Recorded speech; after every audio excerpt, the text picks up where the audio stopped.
Normal board की wiring किस तरीके से करते हैं मैं आपको थ्योरी के आधार पर बताऊंगा और प्रैक्टिकल के आधार पर बताऊंगा। अपना नियम किस आधार पर वायरिंग करने के लिए बोलता है मैं आपको इसके आधार पर वायरिंग करके बताऊंगा।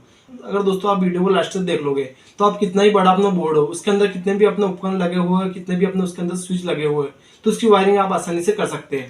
नॉर्मल बोर्ड है तो ये हमने इसकी वायरिंग खोल चुके हैं। मैं आपको एक बार थ्योरी के आधार पर वायरिंग करके बताऊंगा, फिर प्रैक्टिकल के आधार पर वायरिंग करके बताऊंगा। ठीक है दोस्तों, हाउस वायरिंग के 3 नियम होते हैं। कितने दोस्तों? हाउस वायरिंग के अपने 3 नियम होते हैं। इन तीनों नियम के आधार पर अपना वायरिंग कर सकते हैं। अगर दोस्तों हम तीनों नियम को ध्यान में रखते हो तो किसी भी बड़े से बड़े बोर्ड की वायरिंग आप आसानी से कर सकते हैं। तो ठीक है दोस्तों, अपना पहला नियम है न्यूट्रल के वायर को सभी उपकरण के एक एक पॉइंट में डायरेक्ट जोड़ना है। ठीक है दोस्तों, न्यूट्रल के वायर को सभी उपकरण के एक एक पॉइंट में डायरेक्ट जोड़ना है। दोस्तों मैं आपको एक बार इनके बारे में बताता हूँ। ये अपना 5 पिन सॉकेट है। 5 पिन सॉकेट में अपने इस तरीके से 5 पिन सॉकेट रहता है। ये दोनों पॉइंट अंदर से एक होते हैं, ये दोनों पॉइंट अंदर से एक होते हैं।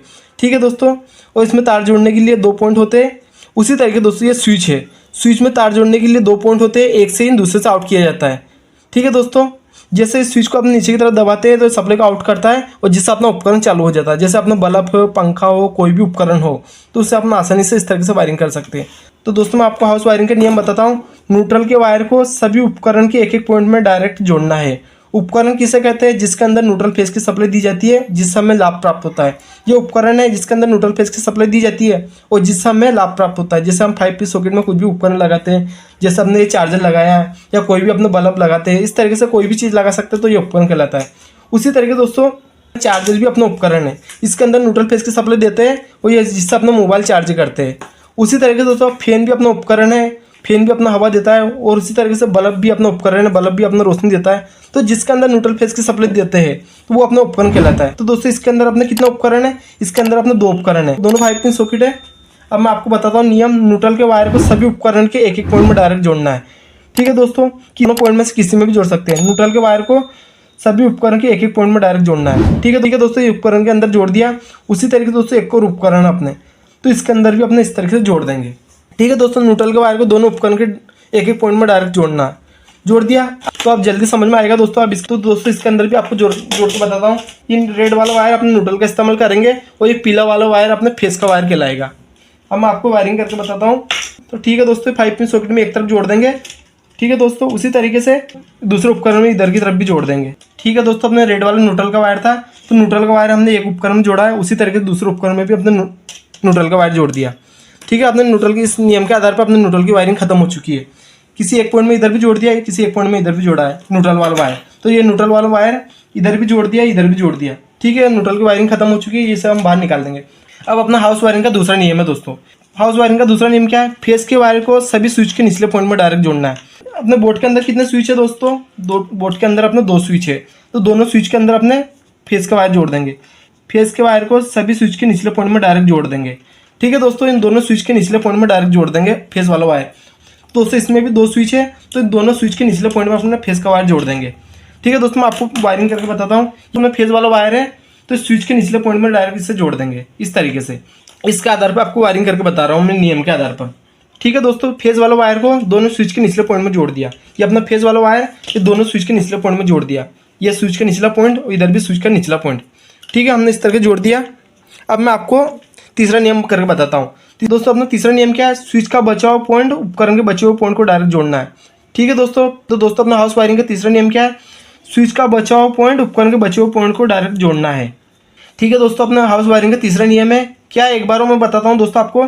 स्विच का बचा हुआ पॉइंट कौन सा? ऊपर वाला पॉइंट बचा हुआ अपना। तो स्विच का बचा हुआ पॉइंट उपकरण के बचे हुए पॉइंट को डायरेक्ट इस तरह से जोड़ देंगे। इस उपकरण को जिस स्विच से जोड़ेंगे उसी से ऑन ऑफ होगा।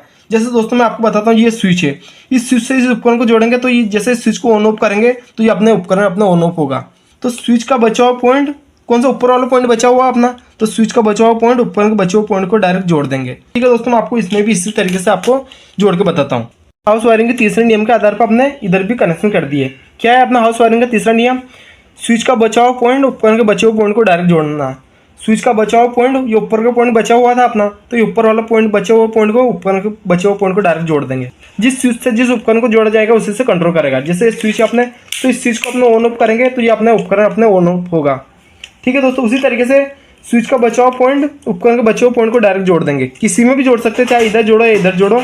तो जो अपना खाली है स्विच का बचा हुआ पॉइंट उपकरण के बचे हुए पॉइंट को अपने डायरेक्ट जोड़ देंगे। ये अपना हाउस वायरिंग का नियम है। ठीक है दोस्तों, अपने इस तरीके से वायरिंग कंप्लीट हो चुकी है। ये अपने न्यूट्रल फेज के 2 वायर कंप्लीट हो चुके हैं। अपना हाउस वायरिंग के नियम के आधार पर आपको वायरिंग करके बता दिया। एक बार वायरिंग का नियम बताता हूँ दोस्तों आपको मैं। ये अपना वायरिंग कंप्लीट हो चुकी है। न्यूट्रल के वायर को जितने भी अपने उपकरण है, चाहे अपने बल्ब हो, फैन हो, कुछ भी हो, तो सभी के अंदर अपने न्यूट्रल का वायर दे देंगे। न्यूट्रल का वायर को सभी उपकरण के एक एक पॉइंट में डायरेक्ट जोड़ देंगे। दोनों उपकरण अपने, तो दोनों में अपने न्यूट्रल का वायर दे दिया। इधर भी न्यूट्रल, इधर भी न्यूट्रल। ये अपना न्यूट्रल का वायर इसके अंदर भी जोड़ दिया, इसके अंदर भी जोड़ दिया। दोनों उपकरण के अंदर न्यूट्रल का वायर जोड़ दिया। ये अपना रेड वाला। उसी तरीके से फेज वाला वायर, फेज के वायर को सभी स्विच के निचले पॉइंट में डायरेक्ट जोड़ना है। फेज के वायर को, ये अपना पीला वाला फेज का वायर है, तो दोनों स्विच के निचले पॉइंट में जोड़ दिया। ये नीचे के इधर भी जोड़ दिया और इधर भी जोड़ दिया नीचे की तरफ। ठीक है दोस्तों, अब इसके बाद क्या नियम है अपना?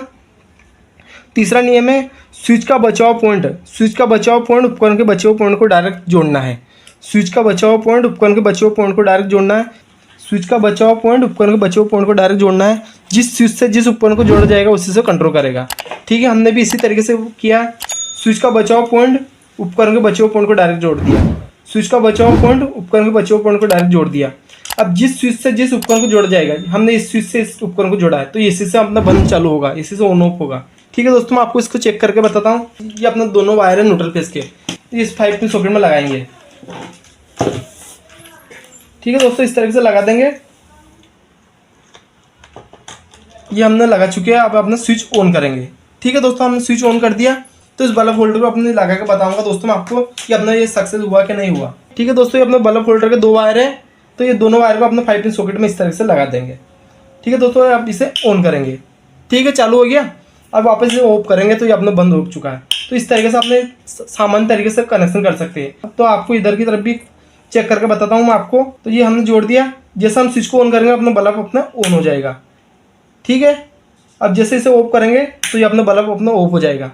तो इस तरीके से जिस स्विच से जिस उपकरण को जोड़ा जाएगा, अपने तीसरे नियम के अनुसार जिस स्विच से जिस उपकरण को जोड़ा जाएगा वो उसी से कंट्रोल करेगा। हम चाहते तो इस स्विच से इस उपकरण को भी जोड़ सकते थे। इस स्विच को हम ऑन ऑफ करते हैं तो ये बल्ब भी अपना ऑन ऑफ हो जाता है। तो दोस्तों, मैं आशा करता हूँ आपको वायरिंग समझ में आ चुकी होगी। अगर दोस्तों वायरिंग में कोई कंफ्यूजन है आपको, तो वीडियो को एक बार देखिए। अगर दोस्तों आप चैनल पर नए हैं तो चैनल को जरूर सब्सक्राइब कर लीजिए। मेरे चैनल पर आपको house wiring, motor wiring, AC, fridge, RO, washing machine, deep freezer सभी का कोर्स बारी से कराऊंगा। अगर दोस्तों आपने चैनल को सब्सक्राइब कर लिया तो अपने दोस्तों को कराइए, जिससे इस वीडियो का लाभ अपने दोस्तों भी उठा सके। तो दोस्तों, मिलते हैं पीछे वाली वीडियो।